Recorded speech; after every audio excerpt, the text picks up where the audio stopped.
Win big with new DRF All Access past performances. With one best-in-class product, you now get all three past performance formats. Go to DRF.com and use coupon code ONEFREEPP for a free single card today.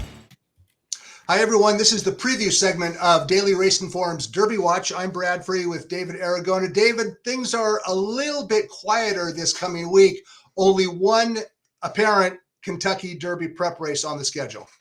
Yeah, that's coming up on Saturday at Tampa Bay Downs, the Tampa Bay Derby, a mile and a 16th. 50 Kentucky Derby qualifying points to the winner of this race. So likely the winner of this race will be guaranteed a spot in the Kentucky Derby starting gate. Not any of the horses towards the top of our Derby Watch list participating in this race, but we do have a couple that will be in here, including Domestic Product and No More Time. Yeah, we're recording this video before the draw for the Tampa Bay Derby early Wednesday. Domestic Product returned with blinkers off in the Holy Bull. I thought he ran fairly well. It was a good comeback race for him. He actually could inherit favoritism in the Tampa Bay Derby pending the draw. Yeah, I would expect him to go favorite in this race. The Holy Bull is sort of a difficult race to assess because I know it was a tough race to make a speed figure for with limited dirt racing on that card and the extremely slow pace. So I think we're anxious to see a horse run back out of that race to see how strong it really might be. And Domestic Product should give us a good gauge as to that. But it did seem like he took a step forward in his 3-year-old debut. And I've heard through the grapevine that he's training very well at Payson Park for this second start of his 3-year-old season. So I think the connections are hoping for a step forward. And with a step forward, that likely would put him in the winner's circle and potentially in the Kentucky Derby starting gate.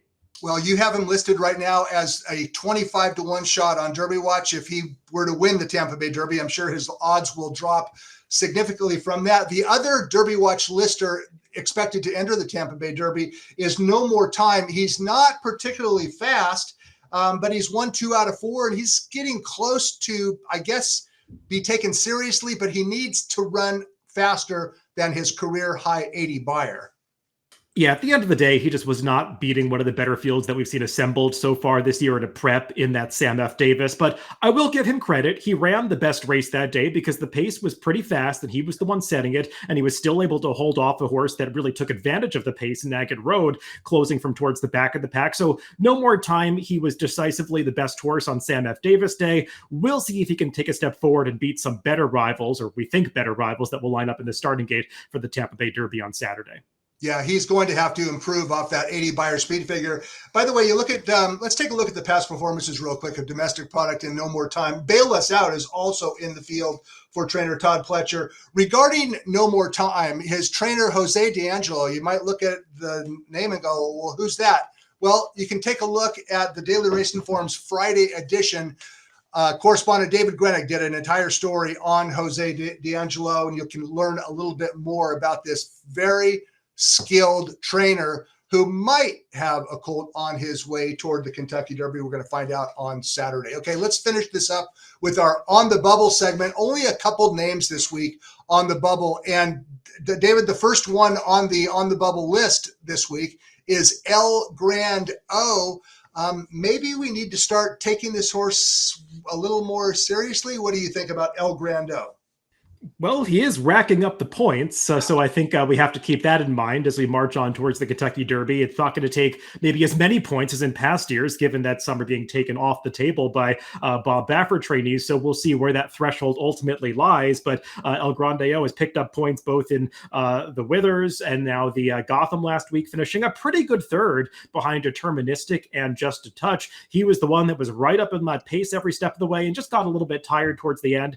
I still think you have to ask a question about how far this horse really wants to go, but like a lot of Linda Rice horses, he dances every dance. He's taking a very similar path to her horse Arctic Arrogance last year, who was in the mix in the Wood Memorial until the late stages. I believe he finished 4th in that race. So we'll see if this horse can be as successful or potentially more successful than that predecessor last year. But he is somewhere on the points list right now that puts him within giving a shot of getting into the field.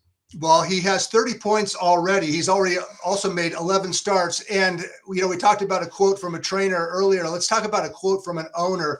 El Grande O is owned by Barry Schwartz. And it's nice to see a sensible analysis of a owner's own horse. I'm going to read a quote that Schwartz told Daily Racing Forum's David Grenig. And he was talking about the points and whether or not El Grandiel will have enough to get into the Derby. And what Schwartz said, quote, if he had a good wood, he'll have enough points. If he didn't have a good wood, I wouldn't want to run anyway in the Kentucky Derby. It's nice to see some reason out there from an owner, and I think Schwartz recognizes where he's at. What about Ladon Bro, David? He's not even nominated to the Triple Crown. I can't really take him seriously yet, but a runner-up finish in the Fountain of Youth is not something that we can just dismiss entirely. Yeah, I mean, you have to imagine even the connections were somewhat surprised by the series of events that transpired that allowed him to finish second in that Fountain of Youth. Obviously, that was a race that was significantly weakened by scratches, but he still ran by far the best race of his career so far. We had seen some improvement from him in his prior start in the Swale. He also outran his odds in that race, so he's definitely a horse that's heading in the right direction, but it still feels like he's coming out of one of the weaker prep races that he hasn't run a particularly fast speed figure yet. So even if they nominate him to the Triple Crown, he's a horse that's going to have to continue improving in his next start to really make himself a legitimate player. We'll find out where he runs next. I would assume it's going to be in the Florida Derby. That's where he's started in both his races this year.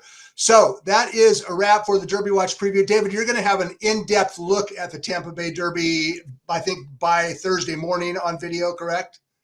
Yep, I'll be recording that tomorrow, Thursday, my Timeform US preview, which will be available on the DRF YouTube channel.